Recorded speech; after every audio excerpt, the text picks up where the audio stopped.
Rocky, কি অবস্থা তো? বাইক থেকে পড়ে গেছিলাম তো, একটু লেগেছে। এমনিতে তোর মা তোদেরকে গ্রামে আসতে দেয় না, যদি শুনতে পায় তোদেরকে আর আসতেই দেবে না। চ ভিতরে চ। How dare you touch me?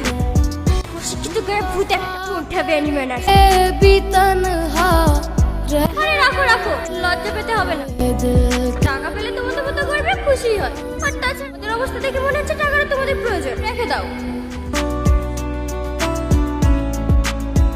দাদু, কি রে তুই এত রাতে কিছু বলবি নাকি? আচ্ছা দাদু, রাজু কি ছোটবেলা থেকে এখানে কাজ করে? না না, ওর বাড়িতে আর কেউ নেই? থাকবে না কেন? ওর আব্বা আছে, আমাদের বাড়িতে কাজ করছে। বছর আগে একটা অ্যাক্সিডেন্ট হওয়ার পর থেকে ভাই বোনের সংসারে হালটা ধরে রেখেছে। ওরা কি খুব গরিব? ওদের 2-5 কাঠা জমি জায়গা ছিল, বাপের চিকিৎসা করতে গিয়ে সেটাও বিক্রি করে দিয়েছে। তুই কেন ওদের ব্যাপারে জানতে চাচ্ছিস? এমনি पूछा हमसे बिछड़े या সাহেব, আপনার ব্রেকফাস্ট রেডি হয়ে গেছে, যাও আমি আসছি। से लगा कर रो पड़े